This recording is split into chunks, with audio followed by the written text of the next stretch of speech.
If you've been around in TF2 for a while now, you will know all about festive TF2 weapons. And if you're new to TF2 and you have no idea what I just said, festive weapons are decorated TF2 items that were released in the Naughty Crate series that Valve used to release every Christmas.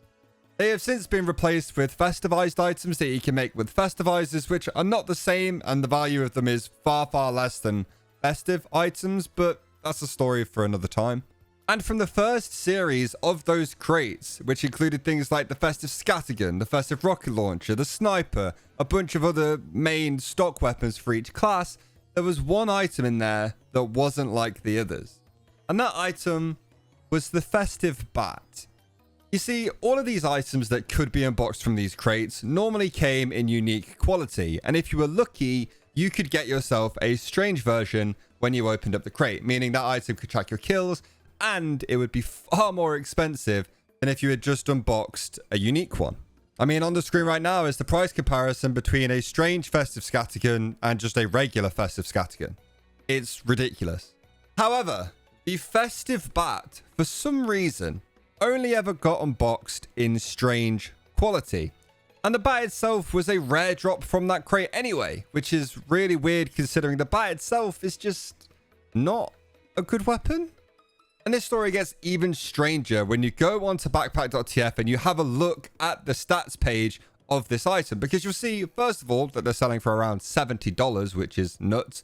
But you'll also notice that there are actually 106 instances of unique versions of the festive bat that exist, or that backpack.tf have at least found at some point. And then if you go on to check the next graph on that page to see the origins of these items and how they got obtained, you will see that the strange festive number of 1,283 is exactly the same as the number of those items that were found in crates. So all of the festive bats that got unboxed were strange.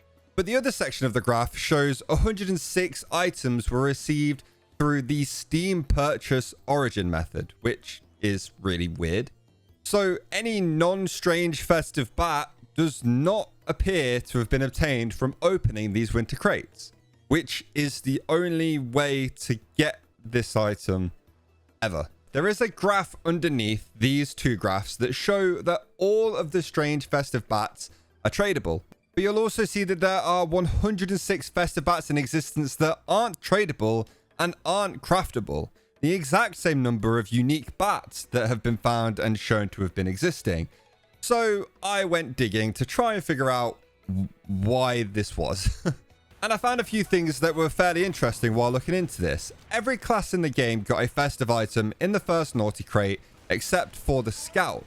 And looking at the wiki on the suggested rates of which you would have received these items from the crates, it seems that all of the items, except the bat, had about a 10 to 11% chance of being unboxed.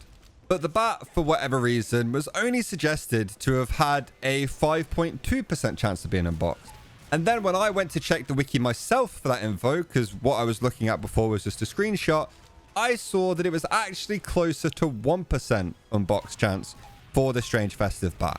Not only that, but the only thing people have seemed to have said about the existence of these unique festive bats is that they were given out to Valve employees or other random select users, but not many of them. And that all of these festive bats that weren't strange aren't tradable. So for some reason, Valve have decided to give some of their employees, or the employees themselves have decided to give themselves non-strange festive bats, which just seems so random. Like, if you were a Valve employee and you could give yourself any item, surely you'd give yourself the strange one. You're not going to be able to sell it anyway. Surely you want it to track kills, no? Unless the crate is just broken and you should have been able to unbox unique ones. I don't know. I did also see another post that said that festive bats weren't actually unboxable for a little while after the crate came out, and that Valve patched the game a few days later to allow for the item to be unboxed. Now, I can't personally verify this because I didn't start playing TF2 until March the following year, so I missed the whole initial festive items coming into the game thing.